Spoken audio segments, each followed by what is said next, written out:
Well, I've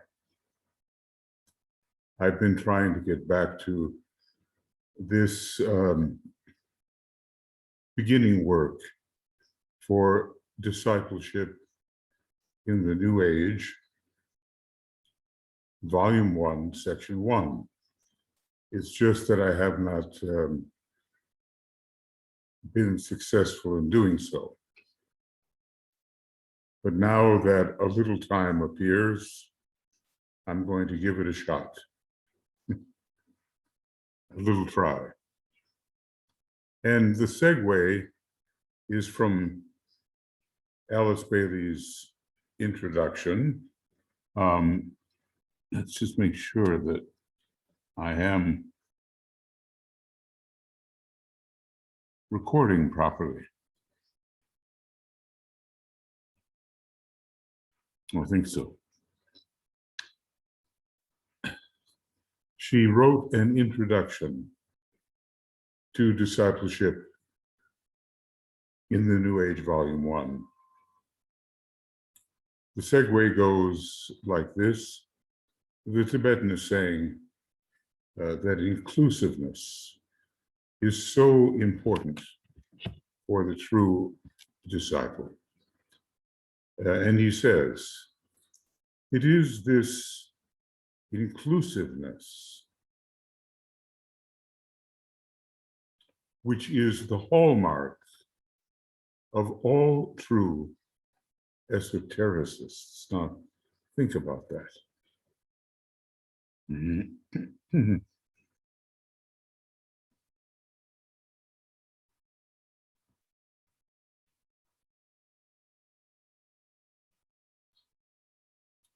What do we include and how, sorry, how do we do it? And what do we reject, which further strengthens, in most cases, the great heresy of separateness. Where it, that is inclusiveness, is lacking, DK says, you may have an aspirant, but you do not have a true disciple. Aspirants are known in general for their inconsistency. All true aspirants have taken the first degree, he tells us, but it's still a variable time for them. And they approach and withdraw, and the steadiness of the mental focus is often missing.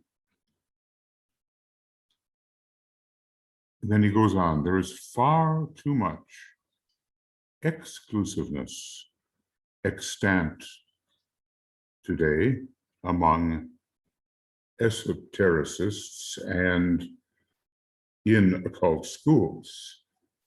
If we've had any experience over the years with various occult schools and with those who are esoterically inclined, we realize the truth of the Tibetan statement. And too much, he adds, theological separativeness. We know how theology involves the reasoning of the concrete mind. And as such, can become dogmatic and frozen in partial points of view. To think that there are religions that imagine that the revelations of God go no further than the particular formulations of their church or synagogue or mosque is a victory of the concrete mind, but not a victory for truth. Now, in another series, when I do the reappearance of the Christ, we're talking about what the Christ will teach. Certain fundamentals which have proven true over the years, and I think one of them is called the continuity of revelation. Imagine being frozen in the dogma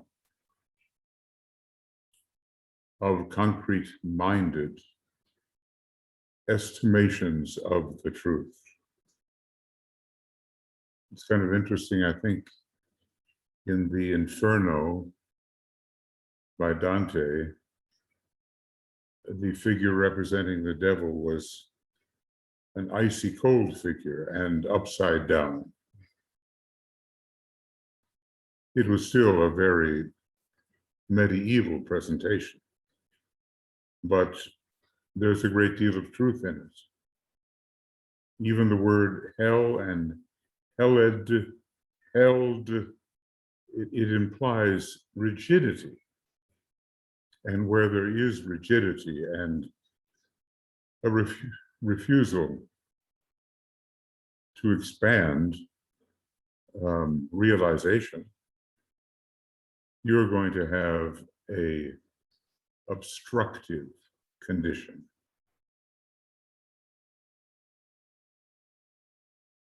Now, going on here, in this little segue, it has been felt that this book of instructions may do much to offset this evil tendency, non-inclusiveness, an evil tendency,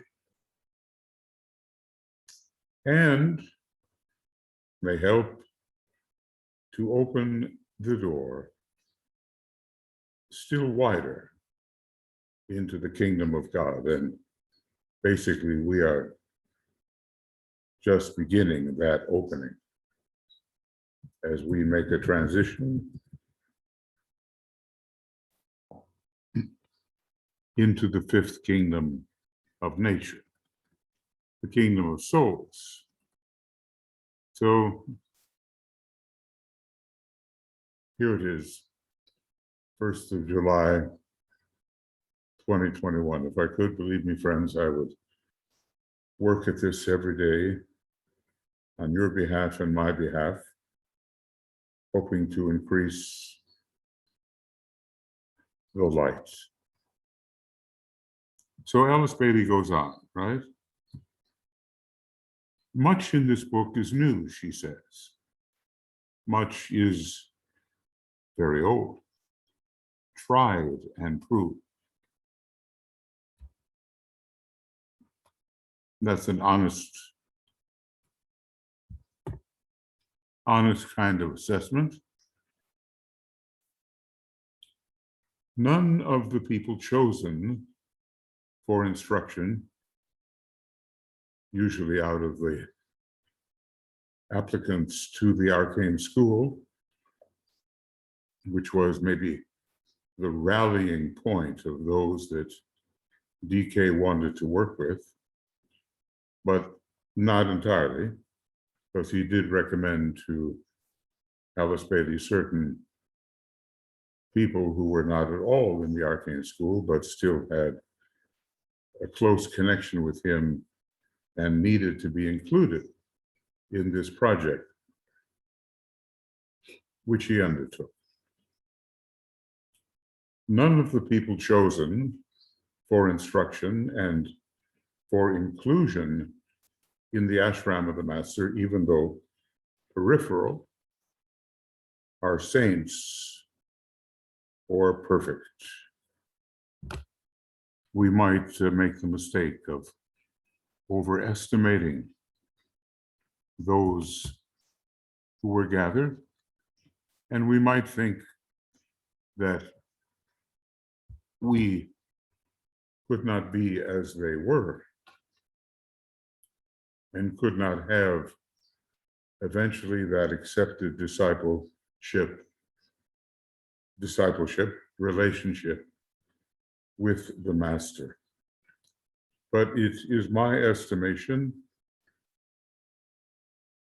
that they were people very much like we are, interested in the esoteric life and teaching, and perhaps for some lives have been one way or another involved in it.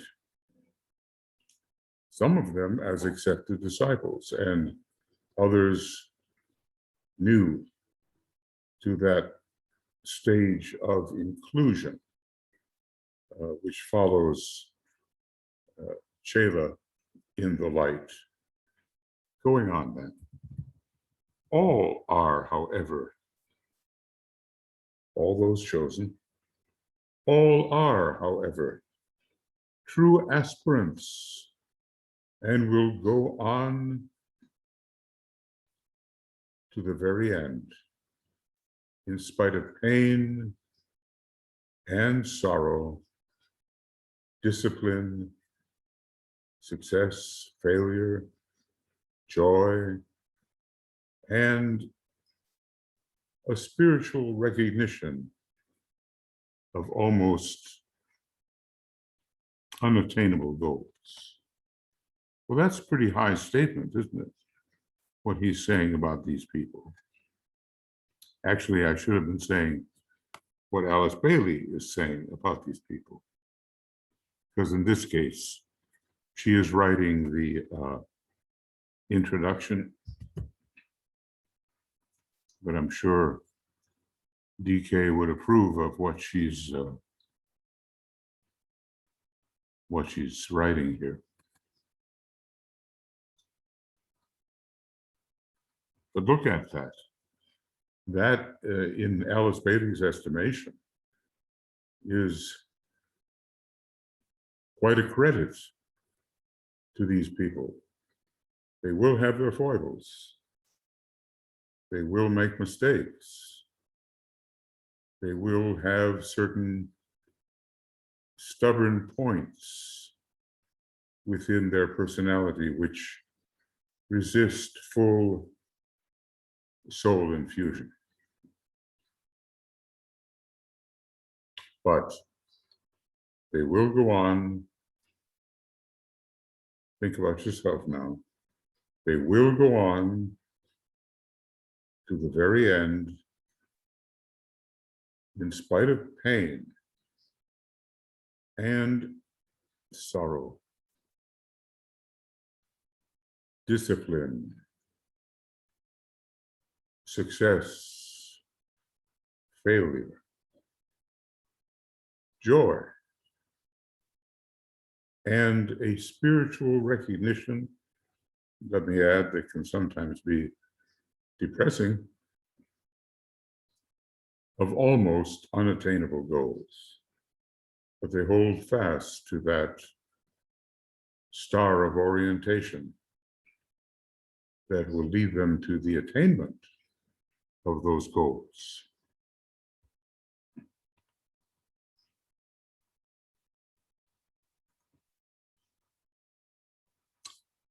Some have been on this path of accepted discipleship, technically understood, for many lives. Some are venturing for the first time, consciously and with deliberate effort to tread the way to God. So think of it. Accepted discipleship for a number of lives.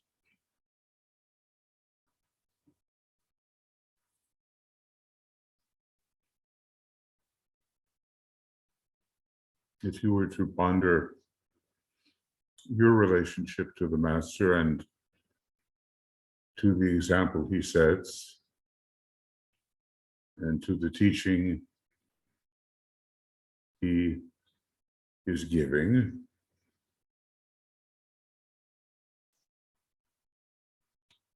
Do you see yourself as having been an accepted disciple for many years?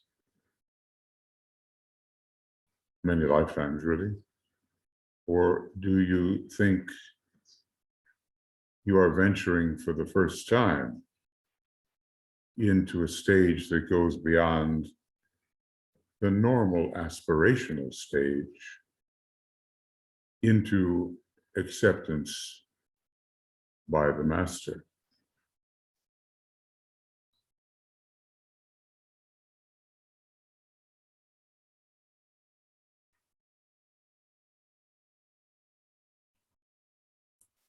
Well, it's a hard estimation to make, and as time passes, and as the methods for recovering past lives are taught in the new schools, well, we're going to be in a better position to know our history, especially our relatively recent history, where the envisioning of the path comes after the fall of our egotism.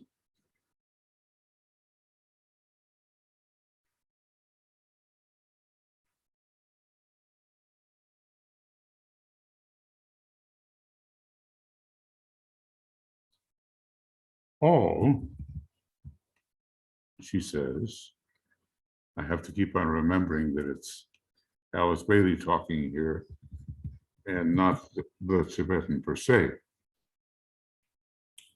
All are mystics learning to be occultists.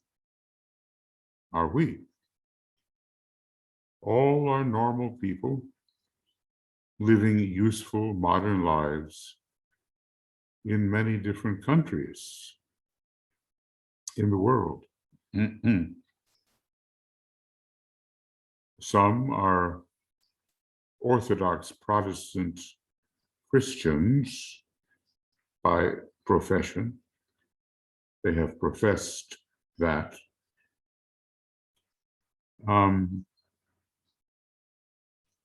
Still others are Christian Scientists or belong to one or other of the more mental cults. I don't think she means the pejorative in the case of the word cult here. I think she means that something is being cultivated. Some are quite unattached and free from affiliations. And none of them regards his particular brand of faith or his particular religious background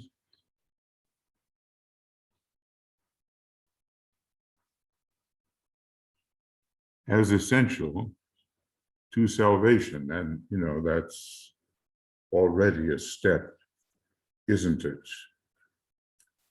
Because if you talk to your doctrinaire, Christian or Muslim or maybe even Jew, you will find that they think that their particular brand of faith is essential not only to their own salvation, but to everyone's salvation. And every one of them here,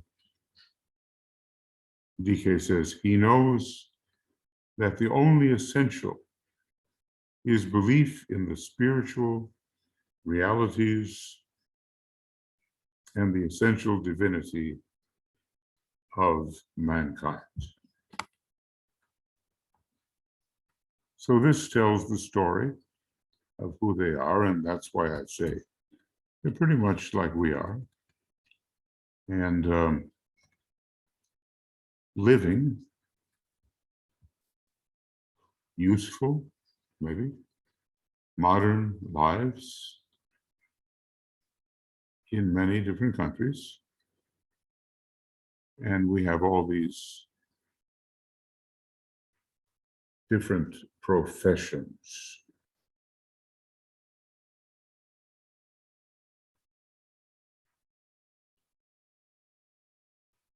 Did I skip the word Roman Catholic? Others are Roman Catholic. And still others, Christian Scientists, or maybe belonging to New Thought movement, or maybe simply independent. But the main thing is, the essential thing is a belief in the spiritual realities and in the essential divinity of mankind.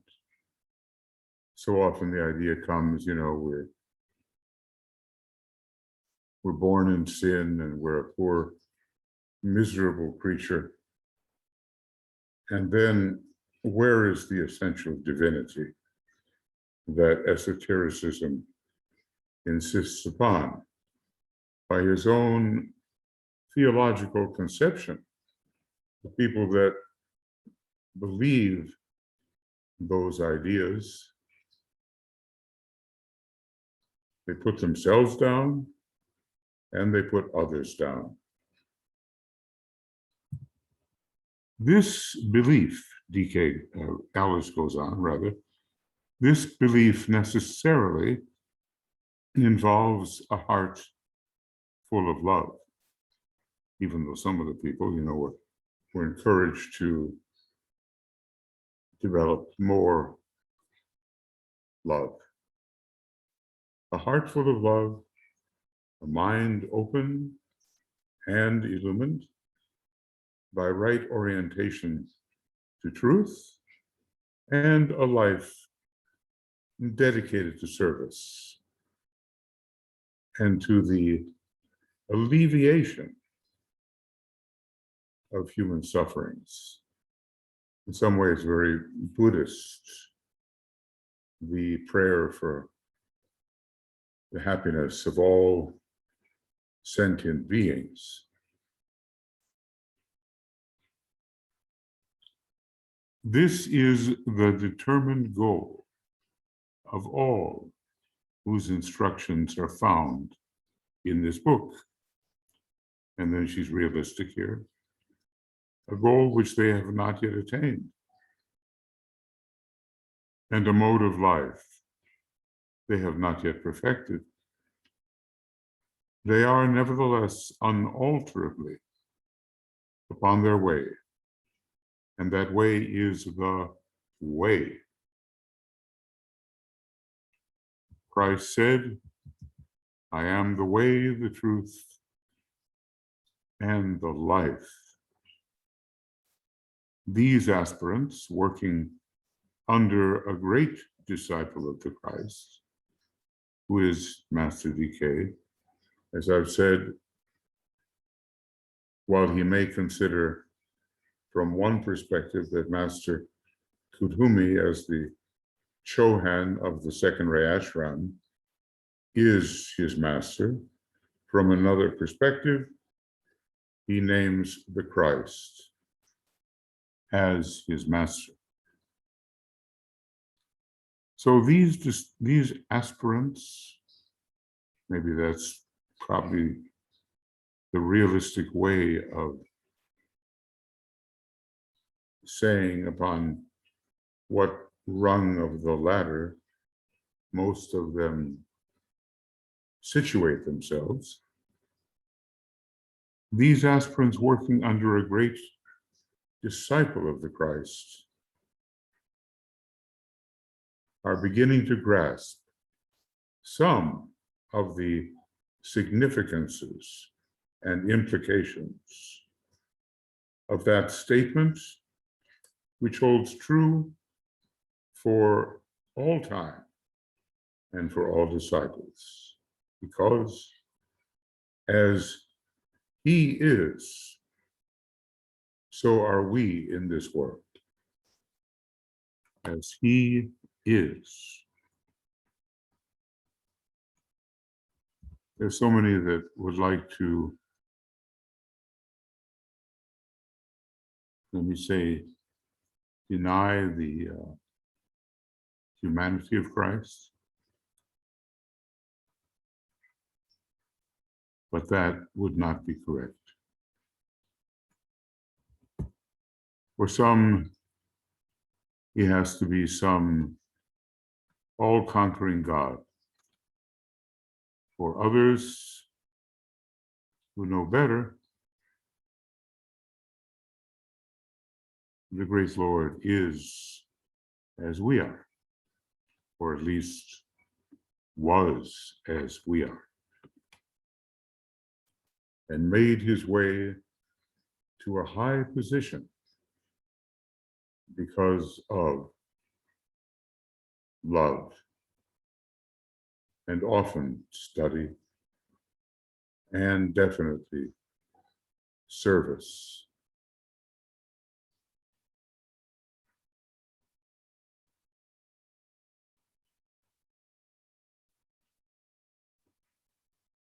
So what we're trying to achieve is exactly what is stated here. A heart full of love,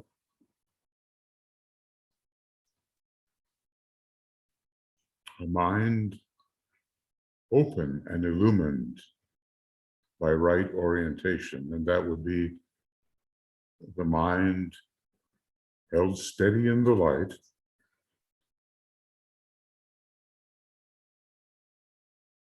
right orientation to truth,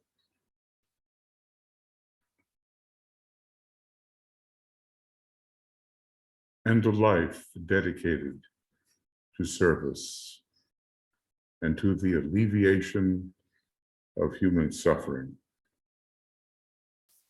And I suppose because man, or the human kingdom, is the macrocosm to the lower kingdoms, such suffering as there is in the lower kingdoms would also be alleviated.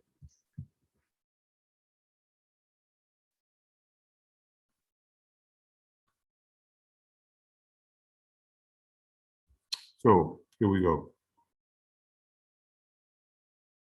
We get some kind of idea as maybe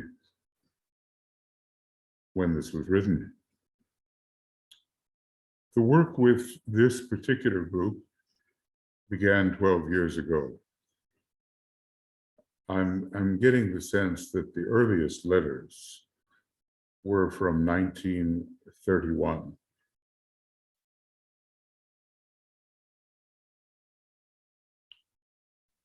Pinning it down is a little difficult. But the writing continued. The writing continued because this book was published in 1944. So subtracting 12 years, we get more or less 1931.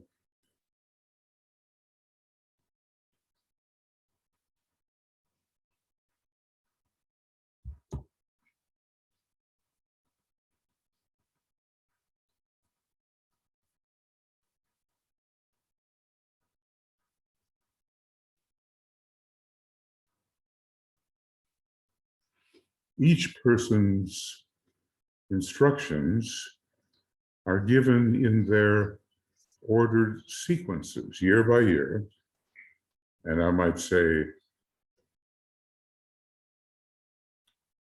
alphabetically in terms of their real name.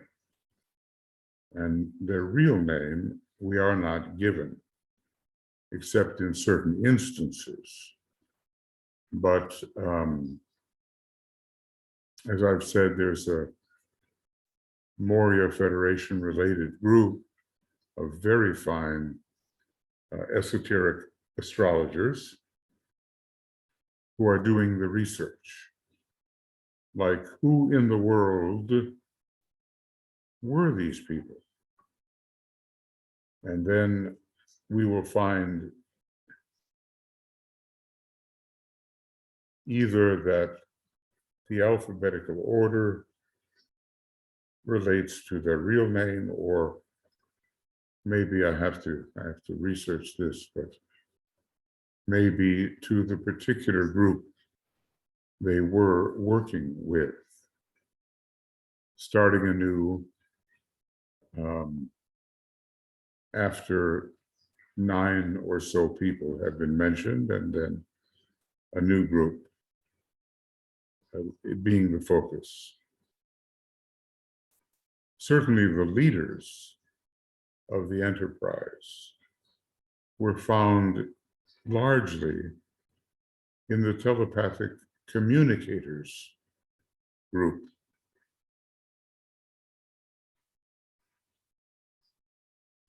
Such people as, of course, Alice Bailey,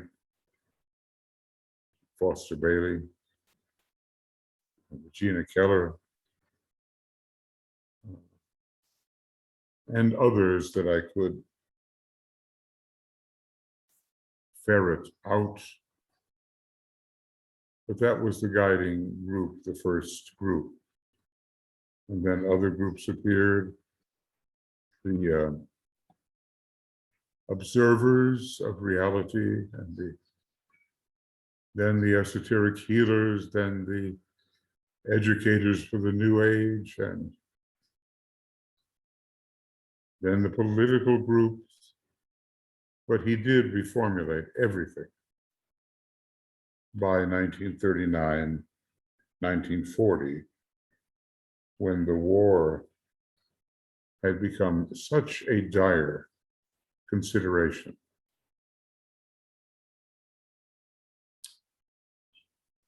So ordered sequence year by year,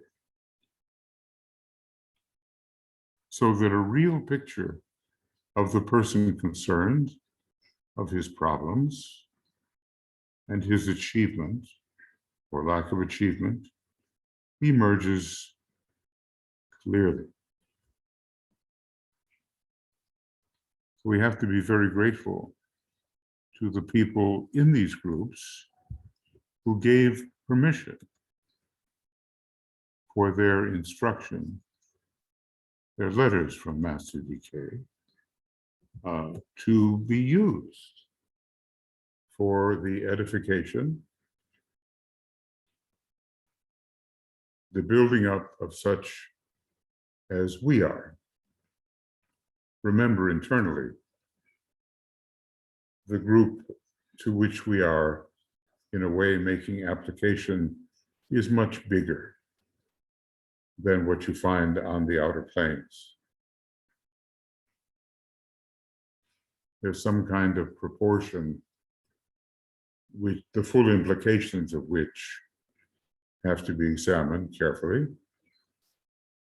But the implication is 1/7 in incarnation, 6/7 outside of incarnation. Now, obviously, the real numbers are veiled so often. And how many are under supervision in the inner worlds and related to the work we're trying to do in the outer worlds, no exact numbers are given, only approximations. This book, says Alice Bailey, I want to call her Alice, and I have a friend who calls her Auntie Alice. Okay. This book is encouraging in that it offsets the idea that to be a pledged disciple, one is, therefore, set apart by perfection of character and isolated by the aspiration which inspires the life. Yes, that's important, because we're not, are we, of perfect character. And obstructions still exist within us, even as they did for the rich young man in the biblical story, the one who went sadly away because he could not bring himself to follow the very drastic demands of the Christ. These are people with problems, struggling to solve them, with character limitations, which they are endeavoring to overcome. Sound familiar? They are true instances of any man or woman who turns his back, in the reversal of the wheel, may I add, who turns his back upon the usual approach to the world of material affairs and takes up his cross to find his way back to the Father's home. Well, you know, Alice Bailey tended to call herself and think of herself as a perfectly ordinary English woman. The Tibetan told her she was compromising her true status just a little too much. But in all that testing that goes on in the fifth petal, and since all of these people, except one, had taken the first initiation, which is the result of the complete opening of the fifth petal, these are people who have turned their back on the ordinary. At least they don't desire the ordinary. They may help within the context of the ordinary, but they don't crave it. And think of yourself now.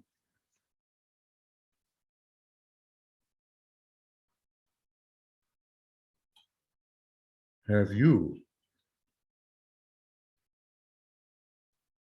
turned your back on the ordinary, or at least suspended your usual craving for the ordinary if you were living only as a personality?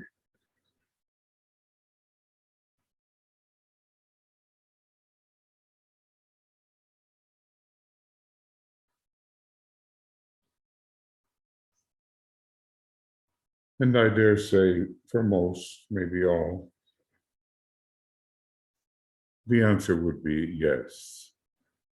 Yes, I have taken the first initiation, and I have completed the opening of the fifth petal, and I have reversed begun to reverse the wheel, and have turned my back on valuing the ordinary material things for their own sake.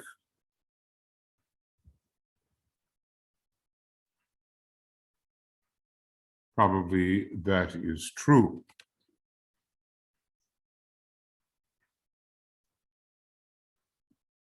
They picture for us, these people, the man who put his hand to the plow, doesn't turn back. Many do.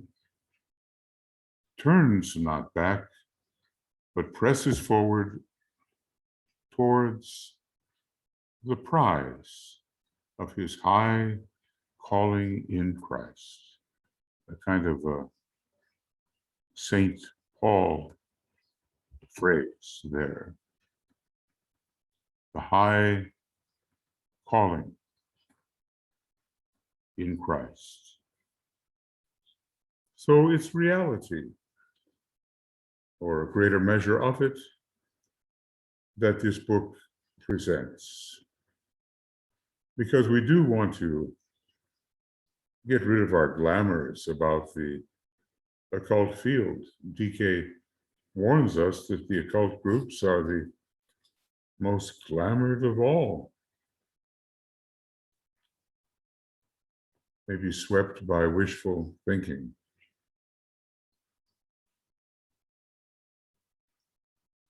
And exaggerating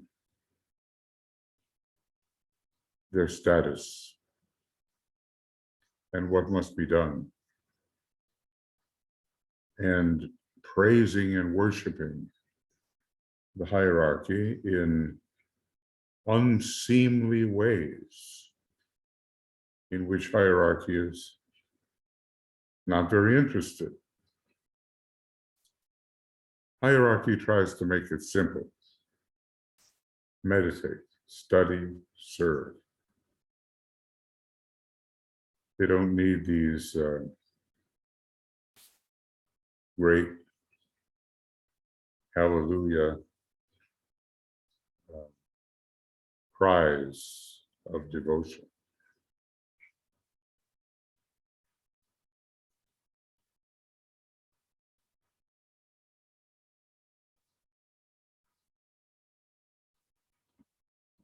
And then, people will get to the truth rather than being sidetracked. And there's so many ways to be sidetracked by one's own beautiful, though inaccurate, perceptions. Just be careful when the teacher, whoever it is, in the model of Bucyrus in the Gemini labor of Hercules, flatters you and gives off what the Tibetan calls good words of mediocre cheer. I mean, there are teachers, who retain their students through flattery and exaggerated promises of studential possibility. Now, that's a form of deception. And we have to learn how to recognize it. Now, let me just see here what we've got going. Still quite a bit.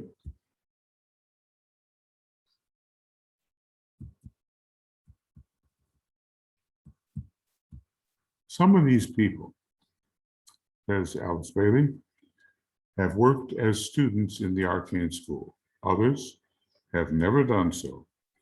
Still others, when they heard of the school through their affiliation with the Tibetan, worked in it in order to help the students. Maybe these were some of the more advanced of those associated with Master DK. outside the ranks of the arcane school.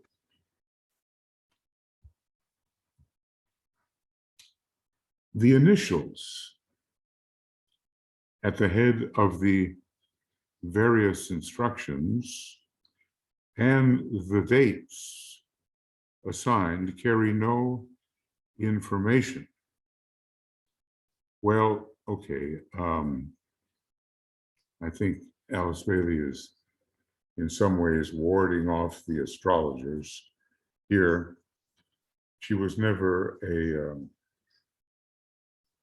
a student of normal astrology, though naturally she brought through some tremendous things about the spiritual astrology. And the initials carry information in this respect, that they, and I don't know if she's going to say it, but they stand for the keynotes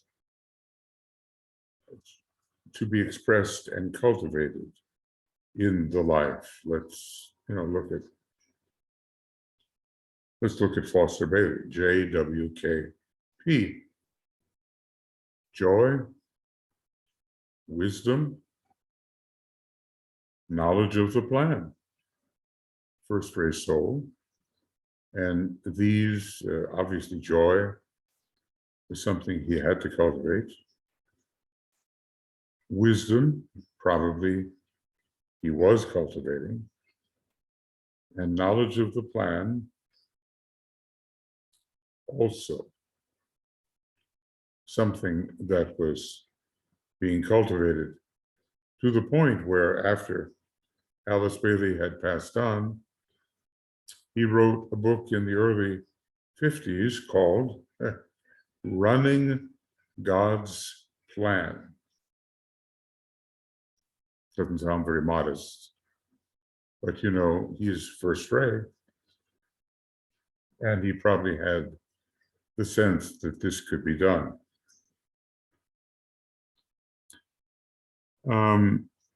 So when Alice Bailey says no information, well, once you get more deeply into it, information can be found, as this high-level astrological research group is finding, detecting the actual names of the people, rectifying their horoscopes, and matching their charts against or with the instructions which Master DK gave. She says here too, the instructions were probably not received on the dates given, maybe in the general period. And the initials are none of them correct. No, not for people's true names, which can be researched.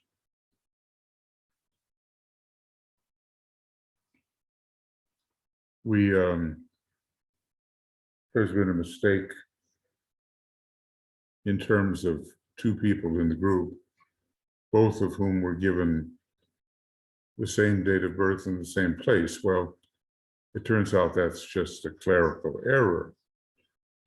And a certain individual by the name of Herbert Adams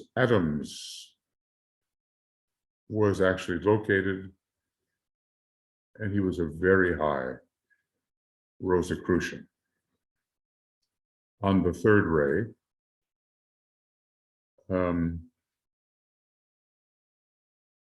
and I'm trying to think of what his initials were. DK was training him for psychism because he had brain fatigue from too much thinking, it seems. So just a quick little check on Herbert Adams, for instance, BSD. being, uh, stillness, and detachment.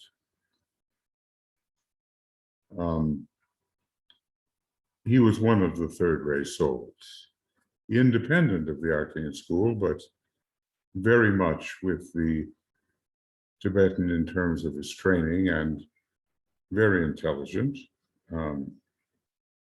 So BSD tells us something. Doesn't tell us his name was Herbert Adams. That we have to find out ourselves if we think it can be profitable to do so. So Alice Bailey is speaking in general here. And she is expressing the ideal, because it's really hard to sustain what she is expressing here.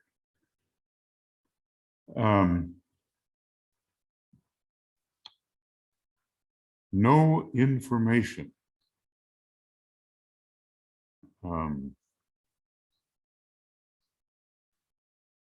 will be given by any of us, presumably the close headquarters group, some of whom knew who the letters were addressed to. No information will be given by any of us who know the relation between the initials and the disciple, and there was such a relation. And it is maybe a more impersonal way of looking at the disciple. To think, for instance, of Foster Bailey as JWKP, or let's say of Roberto Assagioli as FCD, freedom from ties, chelaship, and I suppose again detachment. That's obviously in the secondary group coming up often. But to think of the people in terms of their keynotes is useful and does express an esoteric theme, whereas a simple naming of a person and they're doing this or that in the world, it would not go as deep. Anyway, Alice Bailey says, questions as to identity will not be answered at any time. She's being quite absolutist here, but of course one can discover these things, and if one takes an impersonal point of view, then further light can be added to what the Tibetan was seeing in these people. We will become more aware. It is the subject matter of the teaching which is of importance, says Alice Bailey, and not the name of the disciple, for what is said is applicable to all aspirants. Well, it's pretty clear she wanted to stop that tendency at the time when the groups were living and working. Who is this? Who's here? You know, because human psychology being what it was, jealousy could arise, envy. Why is this person in this group and I am not? And so forth. But still, this is a key sentence. It is the subject matter of the teaching which is of importance, and not the name. And the farther I go in these studies, when material might show up that leads off in a certain direction, which is not emphasized in the main body of the teaching, I still say to myself, the main body of the teaching, that which is published, is more than we can ever really absorb. Now, Alice Bailey goes on. One other reason might be mentioned here as indicative of the value of this book. In every case, the disciple is told what are the types of energy to which he most easily responds. Notice Alice, as in the old style, is simply using the pronoun he. And that threw me off for quite a while, because I began to think that the majority of these disciples were masculine. But it all has to do with the idea of the brother. And I don't think the majority was masculine at all. So many women were participating in these different groups, and now language has changed, and even though it's a little awkward, we say he or she, that kind of thing. Or make a compound shahi, but it sounds awkward. English language, unlike the Finnish language, with which I am becoming familiar a little, discriminates according to the masculine or feminine nature of the disciple. Finnish does not. The word is hän, H-A umlaut N. And that means either a man or a woman. Okay. He therefore, what's being said here? In every case, yes, the disciple is told, I guess that's the accurate way to get it, the energy to which he most easily responds, and maybe to a certain extent doesn't easily respond, upon the way, and upon which ray or divine emanation he finds himself.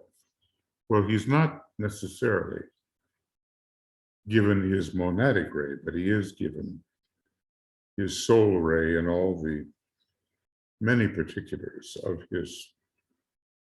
the rays found in his personality. He therefore becomes aware of what constitutes his line of least resistance, and where the major points of his life conflict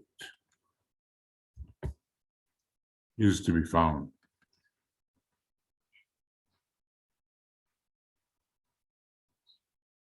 And I'm sure that many who have studied the seven rays and observed how Master DK talks about them in relation to these gathered disciples and even the accepted disciples, will see how very, very useful it is. I somehow, when I was younger, I was obsessing over, as some of us do, what are our rays? What is my ray? And I think I probably drove a lot of people quite crazy looking for the proper ray. But at length, all we can do is settle into an hypothesis, which seems to be confirmed by many observations. And then work with it. And maybe it works, and maybe after some time it will be shown to us that no, it doesn't work quite as well as another combination. But in any case, what we see in this book, in the personal instructions, are the rays in action in everyday life. And that is really important, because if it just remains a totally abstract science, we have no way to use it for solving in a practical manner certain psychological problems which which show up in the externalized life of the individual. Now, when we have our conferences, now virtual, but for so many years in person, when we do the advancing 7-ray seminar, we always begin with, let's have a review. Any rayolations? Forgive that. Come your way? Any confirmations?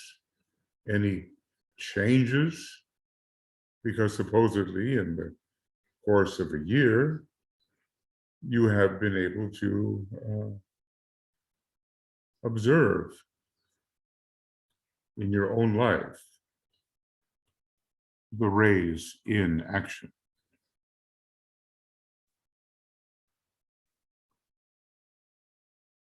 But, some of us who are older, maybe we've decided upon a certain combination. Not that we forget to observe, we continue to observe, but we have a working hypothesis which seems to fit pretty well, and which we can exercise in our normal daily living and service and study and meditation.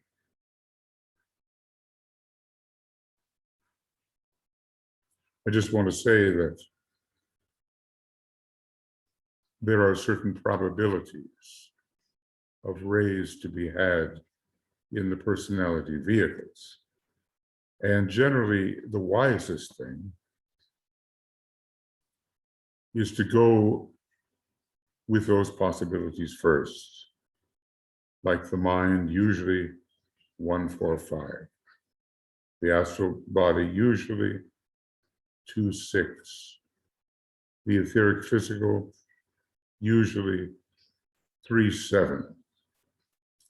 And then if something is missing, and you can really honestly say, well, this does not capture me, you can go to the alternatives. And if you are a true aspirant or disciple, alternatives are possible.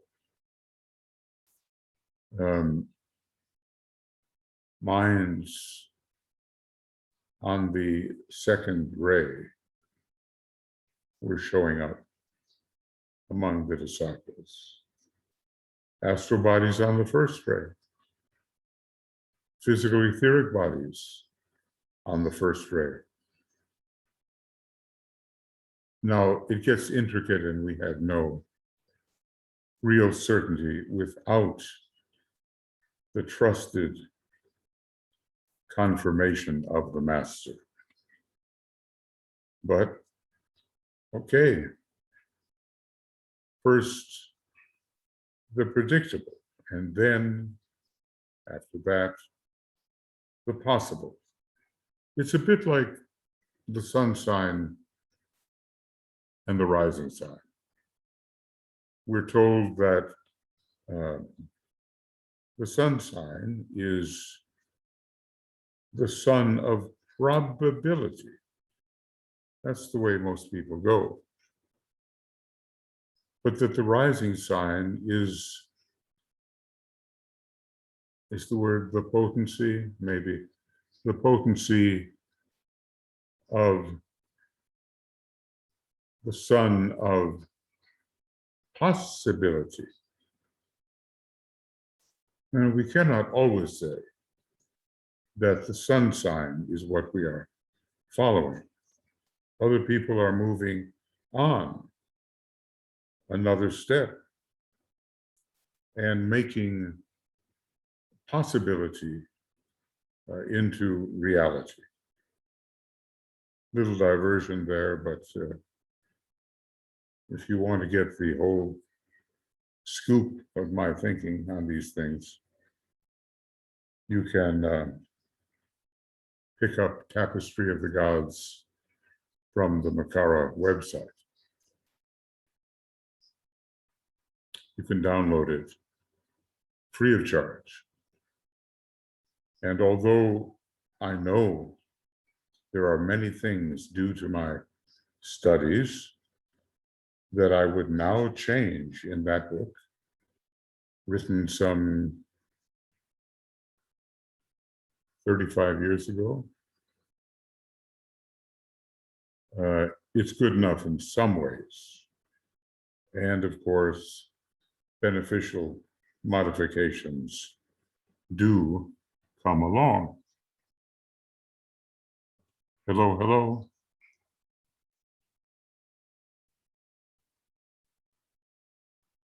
Okay.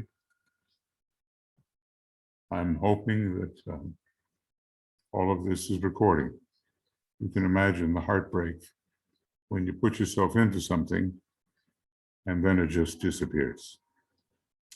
Anyway, Alice Bailey goes on, we are taught in the esoteric philosophy that 7 great divine emanations, eons or spirits, in whom we live and move and have our being, came forth from God at the time of creation.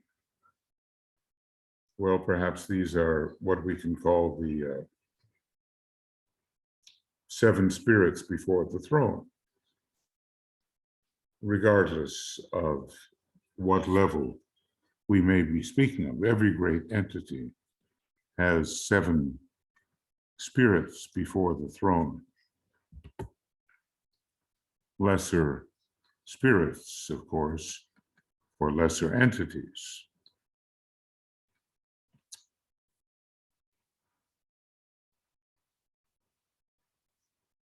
And these 7, they are found now within Shambhala, given the structure of our planet. But the planetary logoi themselves, the sacred ones, are 7 spirits before the throne of the solar logos, and 7 great suns, of which our solar logos is, interestingly, thus far, maybe not one of them, are before the throne of the first one about whom naught may be said, which is a cosmic logos. And then we go higher, then constellations are informed by the entity, a sacred one, who is a spirit before the throne, and it goes on. Now, this is going to be the foundation of the new psychology, along with esoteric astrology and the science of the centers. It seems pretty far-fetched right now in terms of what psychology is and what it aims to do. But the day is coming. Alice Bailey goes on. The same teaching can also be traced in the Holy Bible upon one or other of these 7 rays. Those are the emanations. The souls of all forms of life are to be found, as well as the forms themselves. And then we have this idea, what do these 7 rays, these 7 psychological types produce? What do they really do?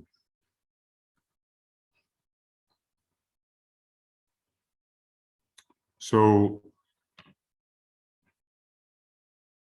psychological typology is not a man-made thing. I know there are a lot of people who are involved in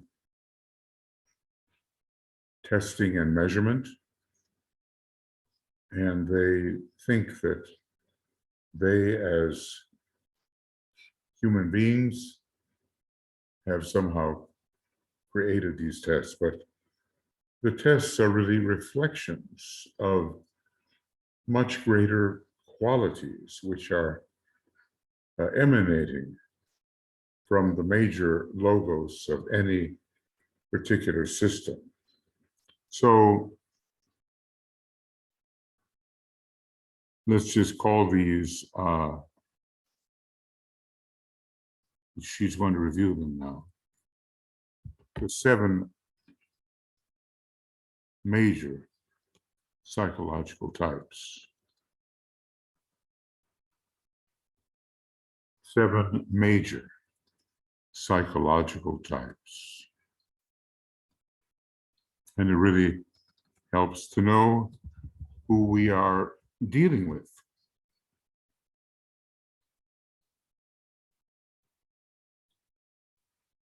And also it helps us to know how we are endowed with these rays. Then, as I said, we won't bark up the wrong tree.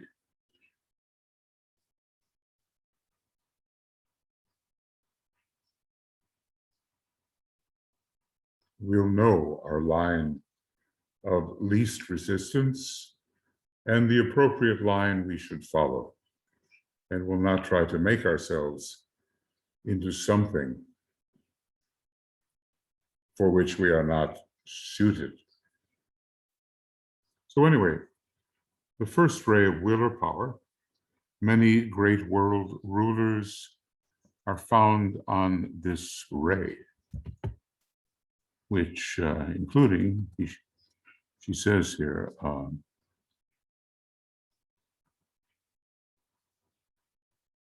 Julius Caesar. There are reasonable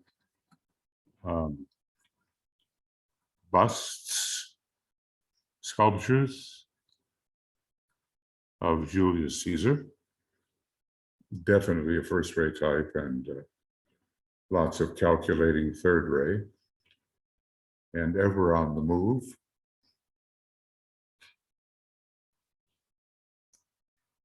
And somewhere it is said, that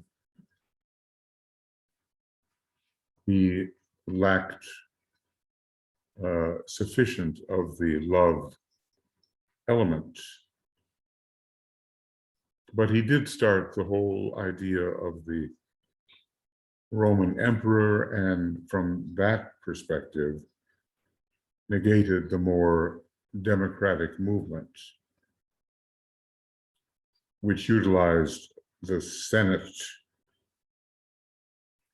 We have to study the history of Rome because much of what's happening in the world today has to do with the rising and falling of the Roman Empire.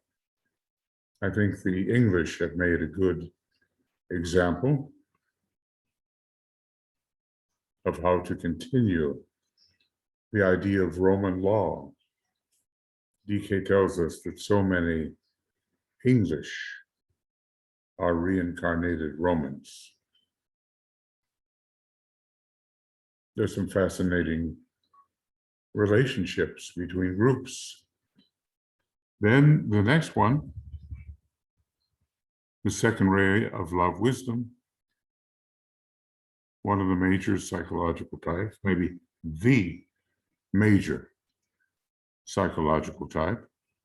The Christ and the Buddha are to be found on this ray, and it is the great teaching ray. And let's not forget that Sanat Kumara is called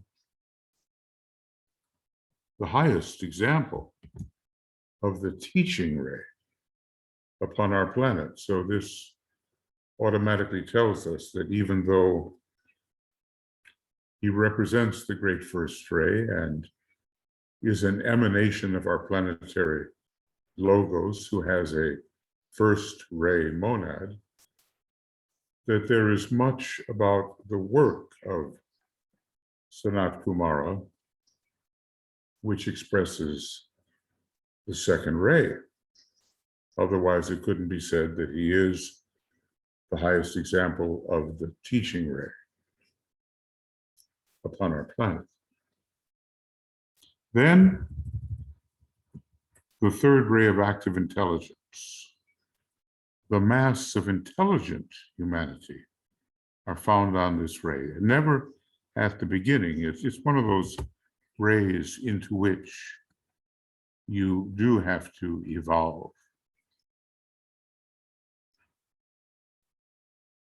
So at first, all personalities and all souls are found on rays of attributes, 4, 5, 6, or 7. And then as humanity becomes more intelligent, but not necessarily yet ready for initiation, the human being can transfer onto a third ray personality or a third ray soul.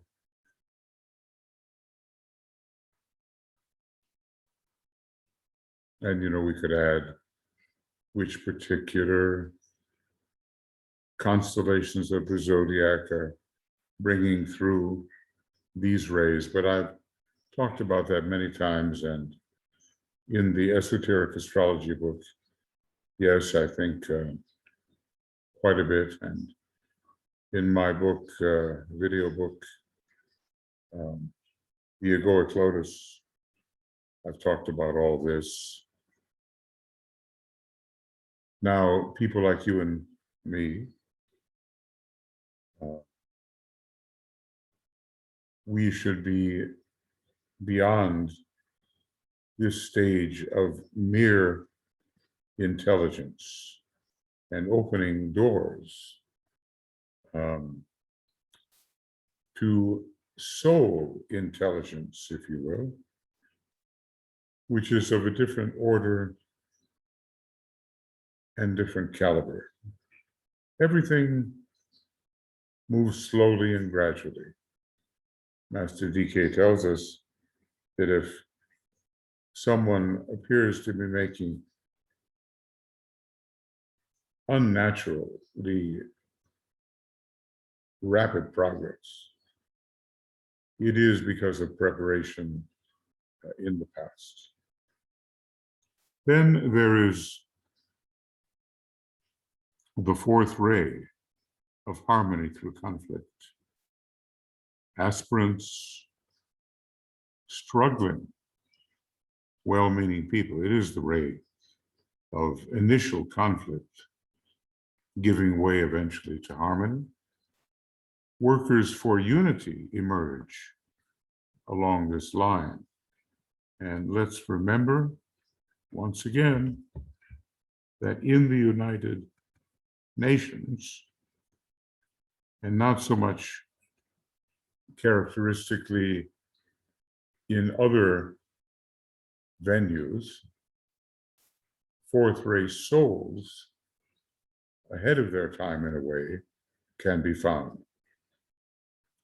And in terms of the premature appearance of those with souls upon the fourth ray, we have only to look at the late classical period in music and the romantic period in music. These entered to try to offset the dangers that were seen from the Martian blood and iron attitude of the of what was to become the German Federation. And then the fifth ray of concrete knowledge or science. What does it signify? Scientists and people who are purely mental and governed only by the mind. Well, sometimes they come in from other planets to get on Earth some fourth pedal. Well, actually, second pedal kind of stimulation. And from Mercury, from Vulcan, it's likely that such as these will appear. Now, this is without that love opening of the very first love petal. Many of the thoughts of this group are turned to negative disturbances within humanity and the production of weaponry, which makes war possible. So you can understand here the fourth ray struggles, and the fifth ray gives the kind of scientific invention to carry on that struggle. There are many ways we can interpret combinations of rays. I have tried to do that in the Tapestry of the Gods series, but as I say, written 35 years ago, obviously I have learned a little more. Then, the sixth ray of devotion or idealism. Many Christian people, I guess he should also mention Islam. Many Christian people, fanatics, numbers of earnest churchmen of all, yeah, he does, of all world religions. I keep on forgetting. It's Alice who's writing this. I keep on saying he. But okay, I'll do better. This is the ray fading out. And this is the ray, well, fading out on one of its cycles. Maybe 21,000 years or so more to go in a larger cycle. You know, one can become so earnest about one's convictions, theologically determined, that one fails to see more broadly.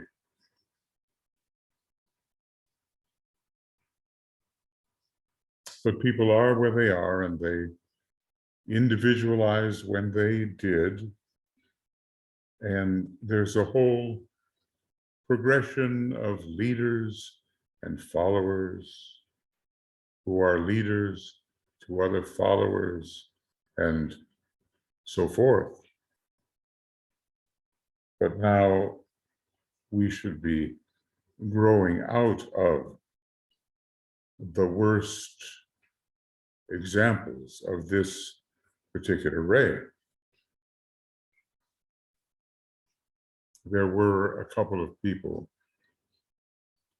in DK's group who were sixth ray souls, or trying to leave that behind as they became second ray souls. It's all quite fluid. And ultimately, although there are generalities that we can state, we also have a very individual situation. And then finally here, the seventh ray of ceremonial order or magic, Masons. And it's true, in the Masonic Lodge, I've met quite a few of those who are on the seventh ray. Financiers, a number of first degree financiers will help to solve the present economic impasse, we are told. Great businessmen and organizers of all kinds. Executives are found with these energies in their equipment. He doesn't say exactly where, but it can be in a place that is more than the soul. So these are the seven spirits before the throne, radiating their quality. And these are the basis of the new psychology, which is really a recovery of the spiritual psychology. And it will eventually govern our approach to understanding humanity and human beings in the Aquarian age. So make sure, friends, that you know in fair detail what is the nature of each one of these rays and where they can be found in the human energy system, and what are their liabilities, and also what are the very positive things they can bring. In order to avoid the liabilities, we have to recondition our personality. All right, a little more.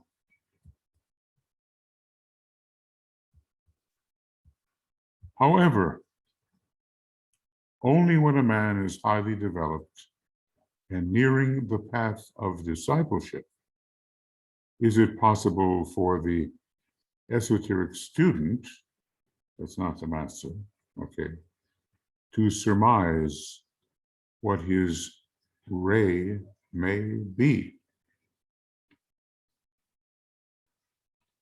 So it's like saying that one must pass the first degree if one is to have a realistic assessment of one's own rays. Now, obviously, the master, as he did for his groups, can confer this knowledge. I don't know which is better, to have the certainty of what the master confers, or to wrestle with the subject on one's own and see how much of the mountain of vision with regard to the seven rays one can climb for oneself. People of all kinds, she says, and professions are found on all the rays. Makes it a little difficult. The conflict in a disciple's life is found to lie in the fact that the ray of his soul and the ray of his integrated personality are posed against each other. So let me just emphasize this very first statement. Maybe we can see certain rays in the various people. It doesn't mean we can accurately ascertain their ray chart. And some of those rays are coming through their astrological chart. Go to Destiny of the Nations, the Destiny of the Nations, and look for the method of interpretation that DK uses when looking at countries like the United States, France, Italy, Spain, others, UK, and see the origin of these various rays. Because sometimes a ray through astrology can be mistaken for a ray in the ray chart. So anyway, the conflict in a disciple's life is to be found to lie in the fact that the ray of his soul and the ray of his integrated, therefore powerful, personality are posed against each other. That definitely can happen.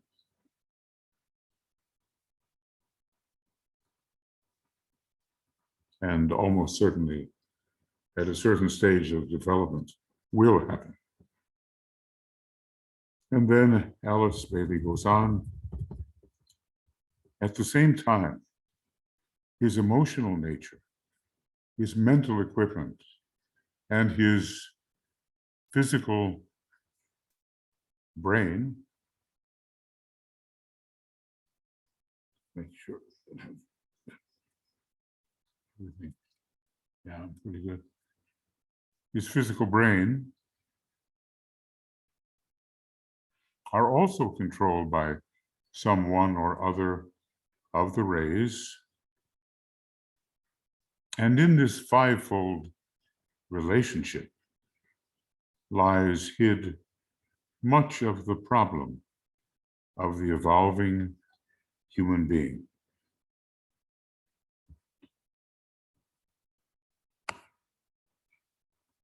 Yes.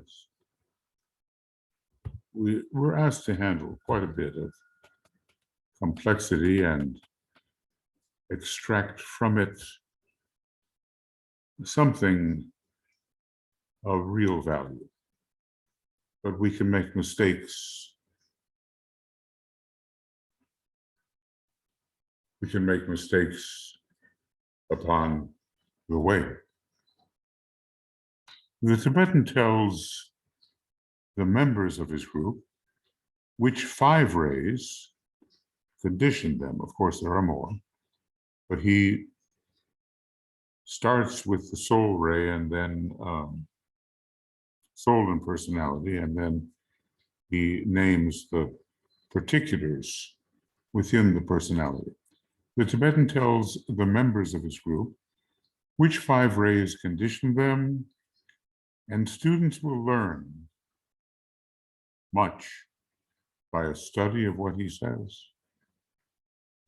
In the cases where I, that's Alice Bailey speaking, happen to know the disciple concerned personally and something of his problems, it was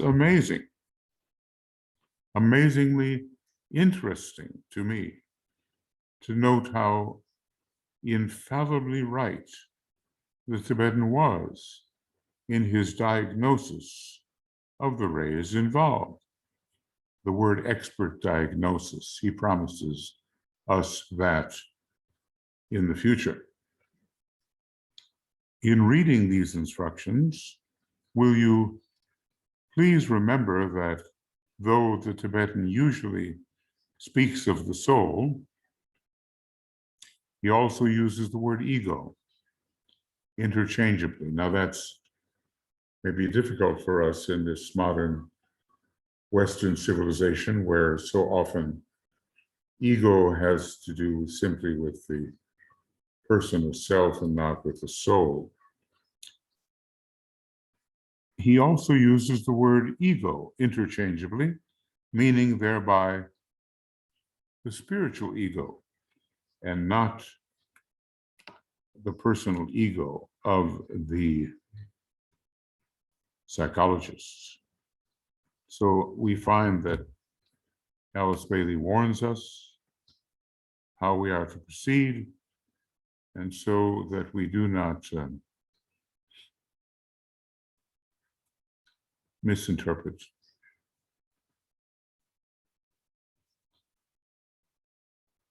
And she was amazed, she says, by the accuracy or the correlation between what she knew of the person and what the Tibetan said, apparently from far away. Although such an individual, a master, has to overcome time and space. And apparently is pretty good at it.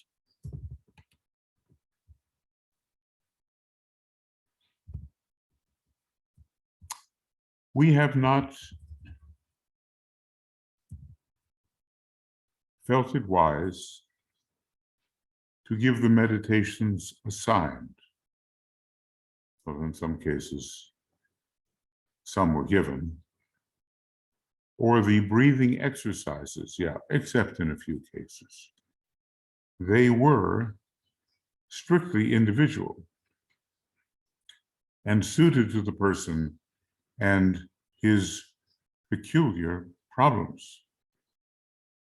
In 1 or 2 cases, however, after due consideration, we have inserted some of the meditations with slight changes. It was obvious that they could be only helpful. So there's a lot of case by case consideration in what is published in these books. Oftentimes you see an ellipse, ... which means there has been an extraction of what the Tibetan had said. Now, in some of the original copies that seem to be showing up these days, and which I think are going to be published on a website, at least I know that something of the originals of Letters on Occult Meditation have been discovered, and the ... will be filled in. We can learn about what the editors thought best to extract and not to make available to the general public. But especially the breathing exercises here, because you can really get into trouble using a breathing exercise specifically meant for someone else, using it as if it was meant for you. So, the Hippocratic Oath in medicine is to do no harm. That's the very first requirement. And the hierarchy is scrupulously cautious about that. Better a little less knowledge than too much. What a weighing and balancing act it is. What to give out, what not to give out. The whole flood of the ocean of esotericism waits to be explored. We can't even assimilate the ABC, which Master Decay has given to us. So, let us be patient and attempt to understand and absorb what has been given to us. And as he says, it's more than you can ever absorb. But absorb we must on our way to accepted discipleship or initiation or a fuller life of esoteric service, which works out practically. At the end of each instruction, Alice Bailey goes on, we have put a sentence or two which gives information as to the work of the disciple in the ashram. I guess that's as close as they get to being personal about this.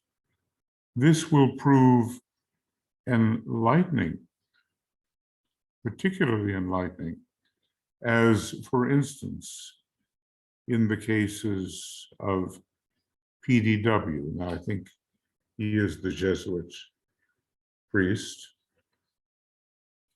and KES was a military man. Now, both of them passed on at a certain point and were put to work by the Tibetan, with PDW moving on eventually into Master Moria's ashram, where monadically he belonged. In the case of PDW, yes, where the Tibetan shows definite prevision and knowledge that both these men would die a few years later. He was he is obviously preparing them for that great transition.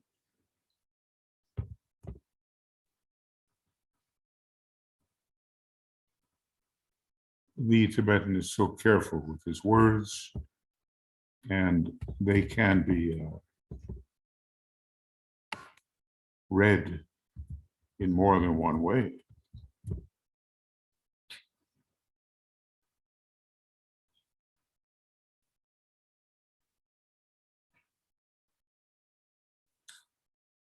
In closing, this is Alice Bailey. I would like to thank all these disciples who have so kindly placed their personal instructions at my disposal in an effort to be of service to the coming generation of disciples. Now, we are part of that coming generation. Years later, maybe 70-something years later, maybe 77 years later, or 78,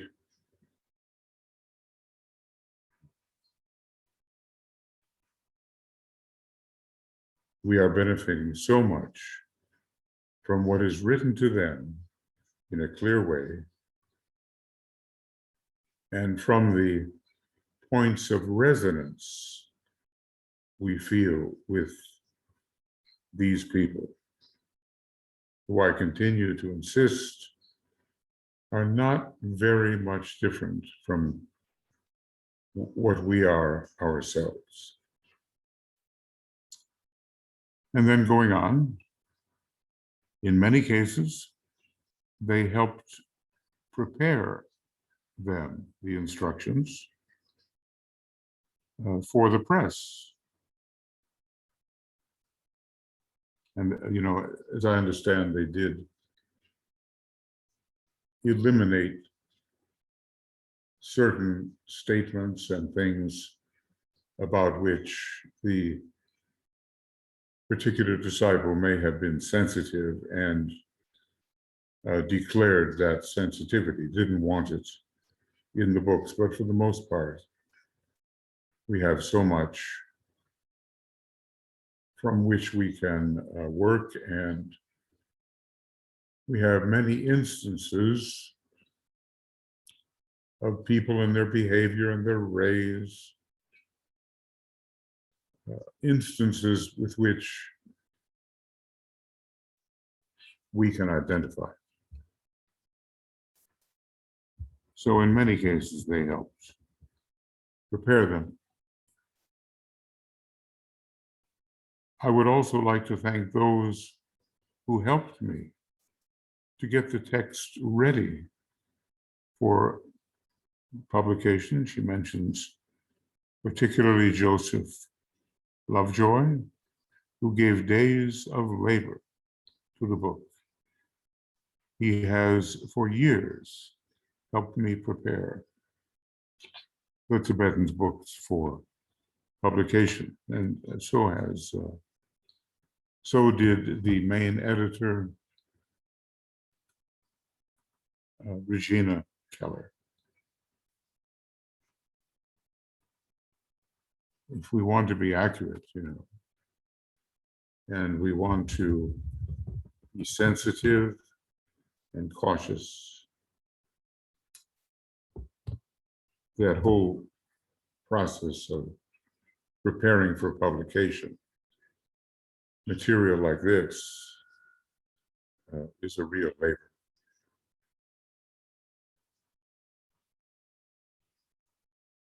The Tibetan is,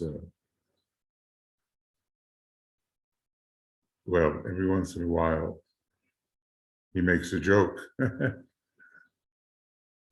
And he says something to the effect, "For me, all this has been a labor of love. And for Alice Bailey, a labor."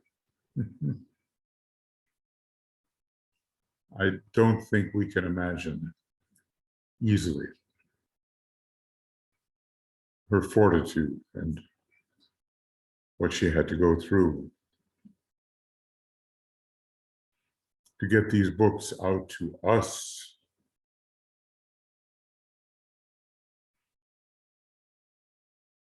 Without her as the anchor of the Tibetans' thought, we would not be receiving this second great installment of the work. And now a third is coming, and by what means will it arrive? Some people think Alice Bailey has already been reborn and will be the amanuensis. Others think it will be someone else.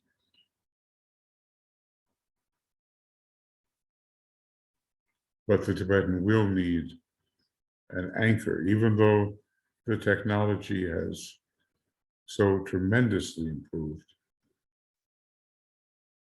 And you don't have to spend time crossing things out and using whiteout and using correctotype and all that.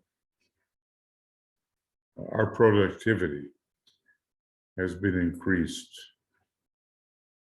what, 100-fold? I can't think of the figure, but it's been a tremendous increase in productivity. And what will that mean for the way the third installment is presented? Alice Bailey goes on, and this brings us to a conclusion. By the way, when we see October 1943, we realize that when she said this was all started 12 years ago, that indeed 1931 was the time of sharing the first personal instructions. So she says, I hope all who read this book will receive the inspiration that we who have prepared it have received. I hope also that their confidence in the hierarchy and in the existence of Christ and his disciples, the masters, may receive such an impetus that many more will attempt to tread the way and join the great number of aspirants in every country who are seeking to tread the path by becoming the path itself. And that's, of course, an antiphoronic statement.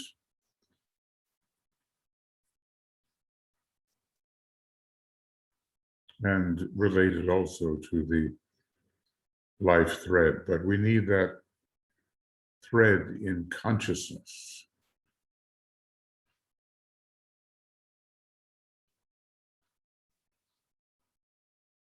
So they, the preparers of the text,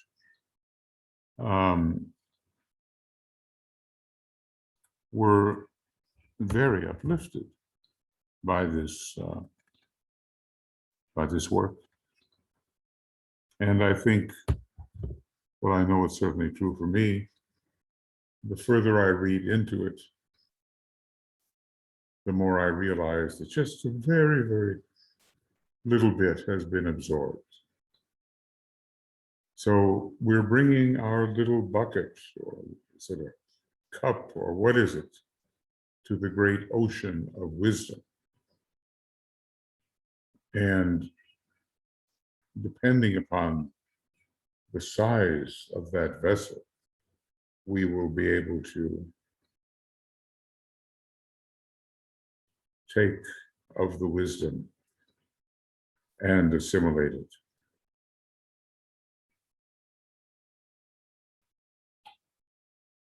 These, friends, are lifetime books, at least as far as I'm concerned.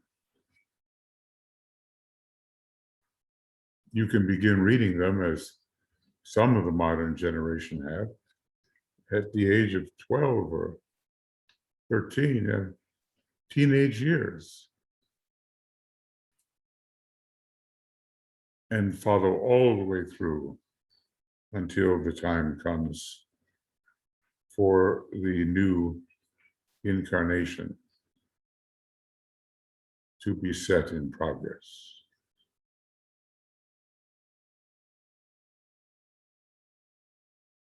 To advance the ageless wisdom is, in a way, to do the Master's work. And we must remember what Master Moria has said. It is a joy to do the Master's work. And if we can be a little link in the chain of,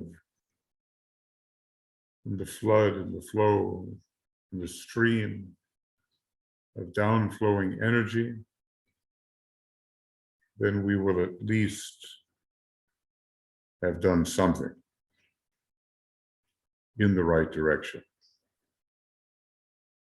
And then, vistas will open up, just the way they did for Alice Bailey. The Tibetan is writing, and she's taking down what he's writing, but a greater vistas which concern knowledge, let's say, which he has not intended to make public, appear before her eyes, her inner eyes. And she just experiences an opening based upon what he has intended to publish, and it leads to what he has not intended to publish. And that's the way it is even now, to read the Tibetan's work.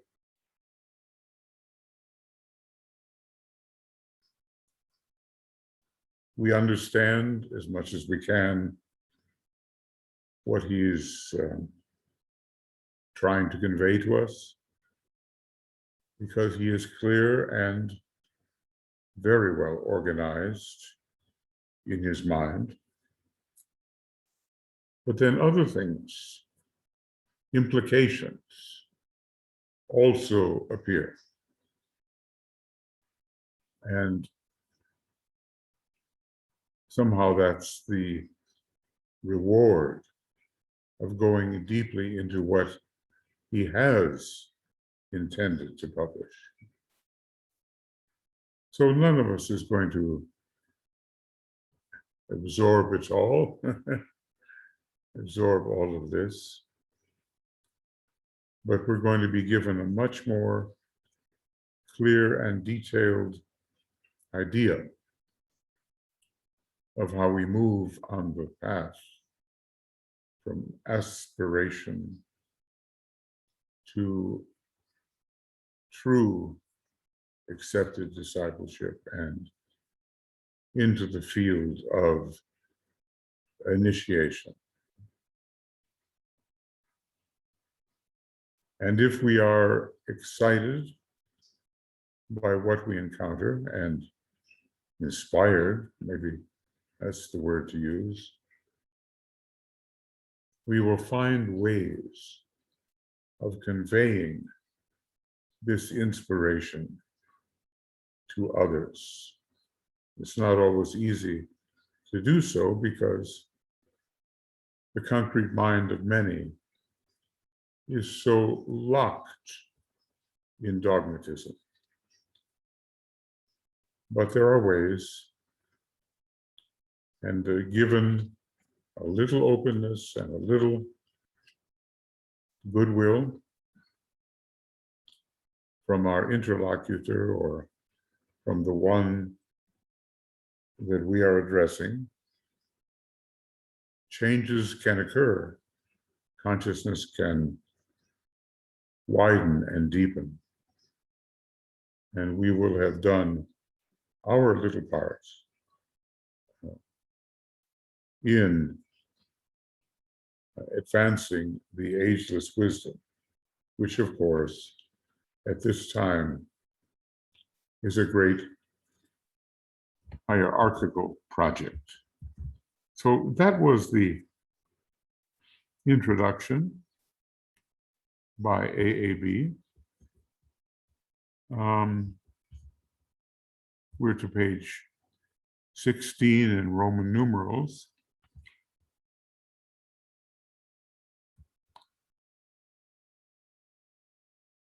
There we go.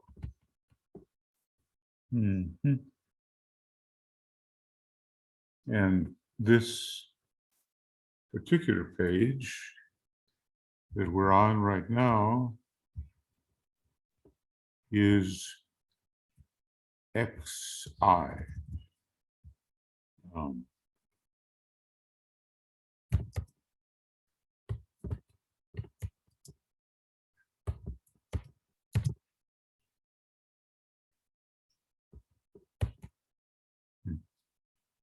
Difficult to get it just right, but there it is, more or less. And we'll see when I can continue. Obviously, when I'm feeling well enough and so forth, I really want to get into it and share it with you, at least share my point of view, from which you may derive something. So the program was from XI to XVI, or 16.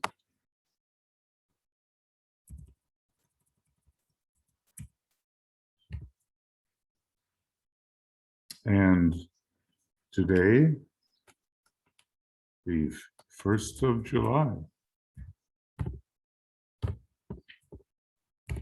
almost, well, goodness, actually, now it's the 2nd.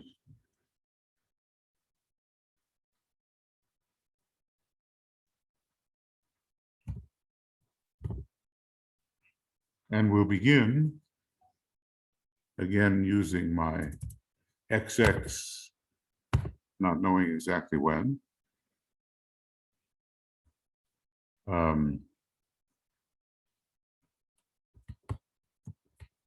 Beginning a new section of discipleship in New Age,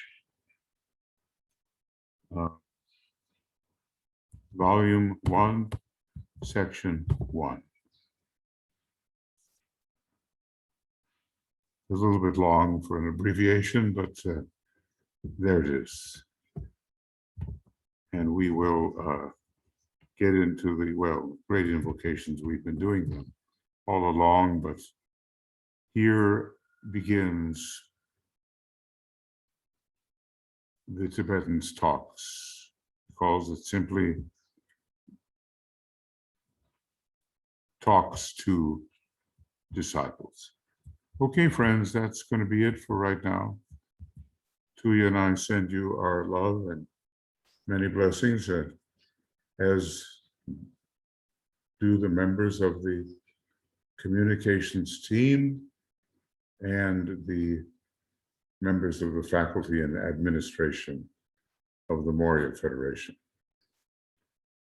And we will then proceed with this section 1,